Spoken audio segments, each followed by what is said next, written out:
Bienvenidos a la clase de esta semana. Vamos a estar trabajando el tema fuerzas intermoleculares.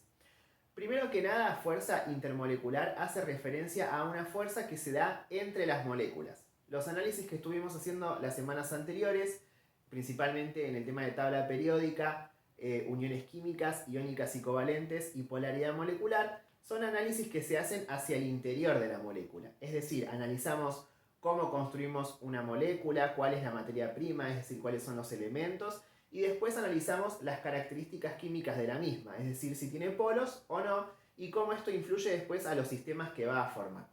Esos análisis se denominan intramoleculares, ya que tienen que ver justamente con la estructura de una molécula. Los análisis que vamos a hacer a partir de ahora se denominan análisis intermoleculares, ya que estoy analizando un conjunto de moléculas y cómo interactúan entre ellas, ¿sí? Uno de los temas muy importantes es las fuerzas intermoleculares, es decir, cuando yo tengo un conjunto de moléculas en un recipiente o en un recinto X, esas moléculas van a interactuar entre sí y esa interacción se denomina fuerza. Esas fuerzas pueden ser fuerzas débiles, fuerzas intermedias o fuerzas fuertes, y esto va a tener que ver o va a estar ligado al concepto de punto de ebullición y punto de fusión. ¿Qué es el punto de ebullición o el punto de vaporización? Es el punto en el que yo logro que las moléculas rompan esas fuerzas intermoleculares y pasen al estado gaseoso. Ustedes piensen que si yo tengo un vaso, un recipiente con agua, esas moléculas de agua al estar en estado líquido están juntas, están unidas, ¿sí? Tienen fuerzas intermoleculares entre sí.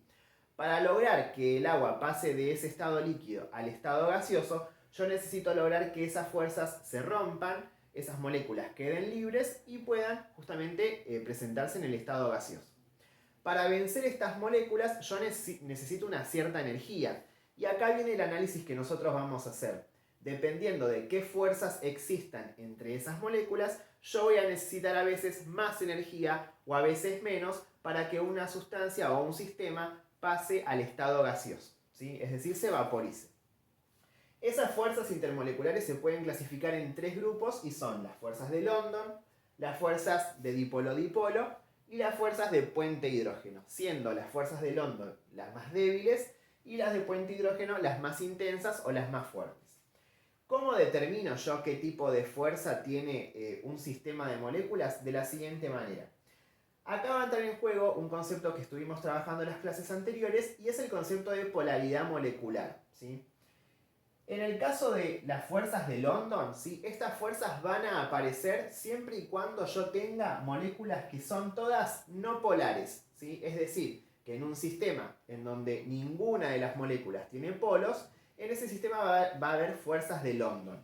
¿Cómo comprobamos esto o cómo lo explicamos? De la siguiente manera.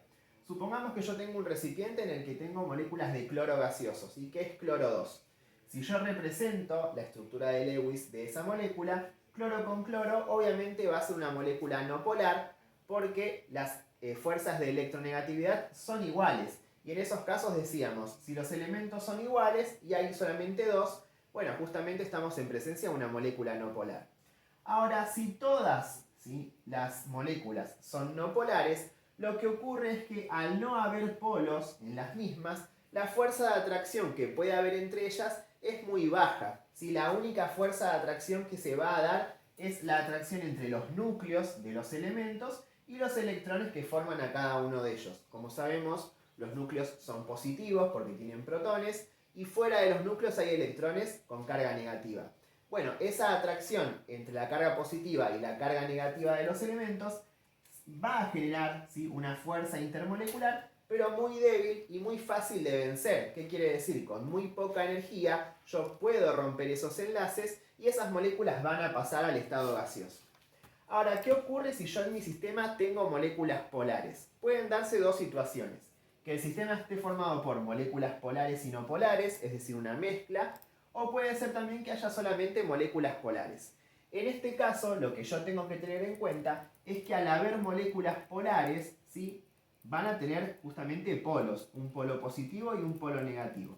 Supongamos que yo analice el siguiente ejemplo. Tengo en un recipiente ácido clorhídrico o cloruro de hidrógeno, que está formado por hidrógeno y por cloro, y tengo moléculas, como dije en el ejemplo anterior, de cloro gaseoso, cloro 2, es decir, formadas por cloro y cloro. Si yo tengo estas dos moléculas en el mismo recinto, lo que va a ocurrir es lo siguiente. Dije que el cloro era no polar, ¿sí? Porque cloro con cloro no hay diferencia de electronegatividad. En el caso del hidrógeno y del cloro, que sí hay una diferencia de electronegatividad, se generaban polos. La molécula era polar, tenía un polo positivo y un polo negativo. ¿Qué va a producir esto? Sí, que la molécula polar, es decir, el cloruro de hidrógeno, genere polos en la otra molécula que no era polar. Es decir, que si yo aproximo una molécula polar y una molécula no polar, la polar, ¿sí?, va a generar polos momentáneos en la otra que no tenía polos, ¿sí? Esa atracción va a ser un poco más fuerte que la de London. ¿Por qué? Porque al haber polos, ¿sí?, el polo positivo es atraído por el polo negativo y por ende la atracción va a ser un poco más fuerte y me va a costar separar esas moléculas para que pasen al estado gaseoso. Supongamos que yo analice un ejemplo en el que todas las moléculas sean polares, ¿sí? Vamos a analizar el caso de cloruro de hidrógeno. Si yo tengo una molécula de cloruro de hidrógeno con hidrógeno y cloro que tiene un polo positivo y un polo negativo, y al lado hay otra molécula que es igual, que también tiene polos, esa atracción va a ser aún más fuerte. ¿Por qué? Porque ambas moléculas son polares, ambas tienen polos, y va a haber una gran atracción entre los polos positivos y los polos negativos. ¿Qué va a pasar? Me va a costar aún más separar a estas moléculas y por ende puedo decir que en las moléculas en donde hay fuerzas de dipolo-dipolo, la interacción va a ser un poco más fuerte y puede decir que es una interacción intermedia.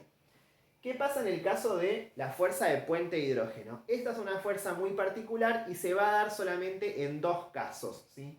En el caso de que yo tenga, ¿sí?, la unión de hidrógeno con oxígeno, o en el caso de que tenga la unión entre hidrógeno y flúor. En las moléculas en donde suele pasar esto es en el agua, ¿sí?, que la fórmula es H2O, o en el fluoruro de hidrógeno, que la fórmula es HF, hidrógeno y flúor.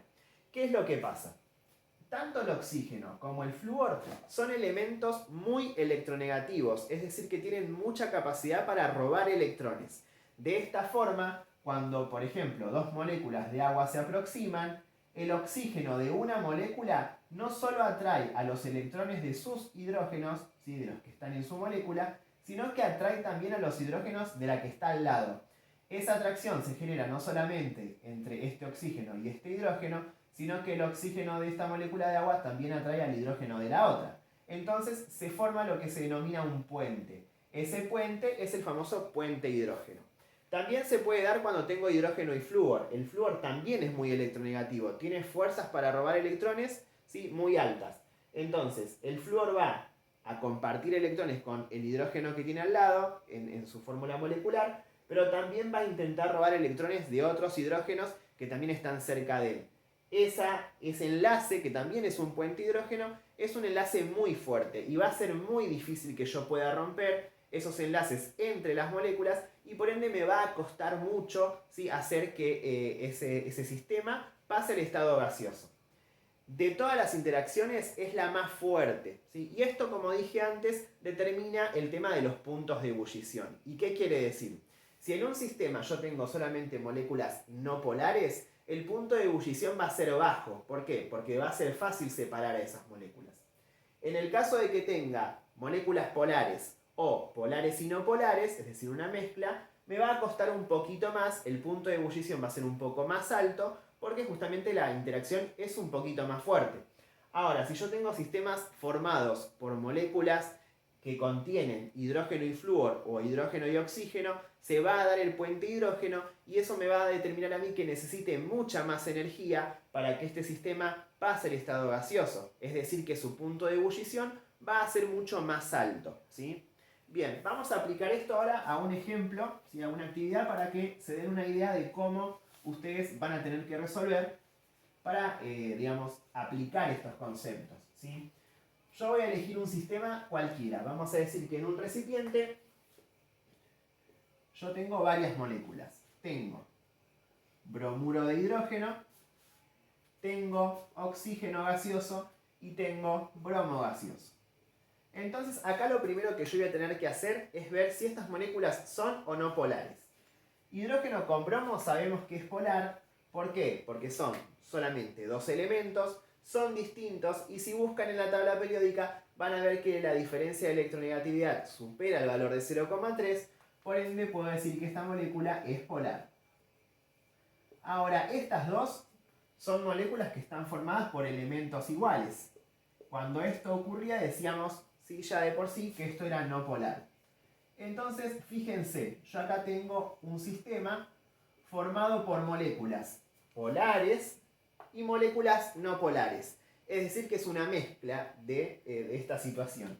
Quiere decir entonces que este sistema, las fuerzas que va a tener o que van a predominar son fuerzas de dipolo-dipolo.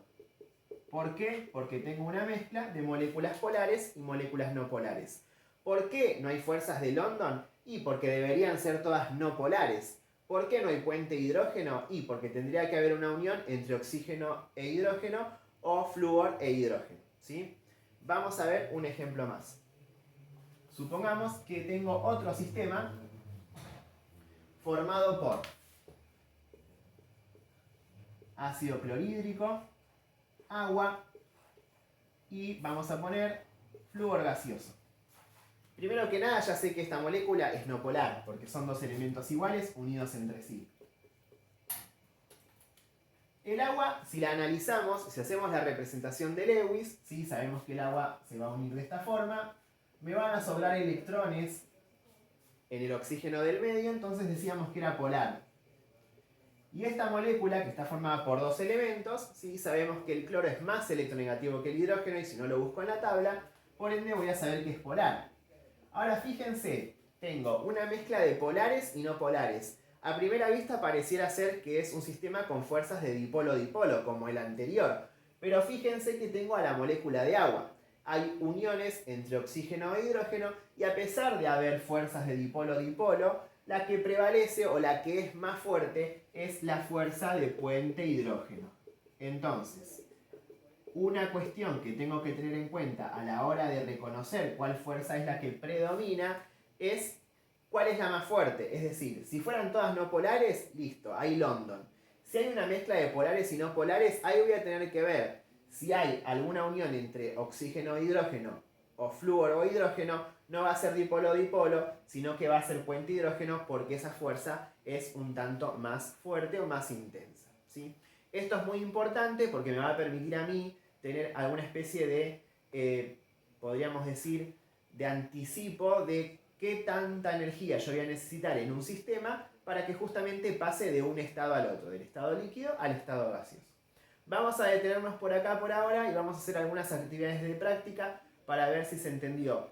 Es un tema complejo, pero es también bastante mecánico y creo que si haciendo las actividades vuelven al video no van a tener ningún problema, y si lo tienen, obviamente los invito a hacer las consultas por los medios que ya dijimos. Preferiría que sea por Facebook, que es Nico Chersi, o por el Instagram, que es Profe Chersi, ya que por mail, al recibir tantos mails, se va a demorar un poco la respuesta, así que bueno, los invito a consultarme por esos medios. También les dejé el número de WhatsApp, así que cualquier consulta que tengan es bien recibida.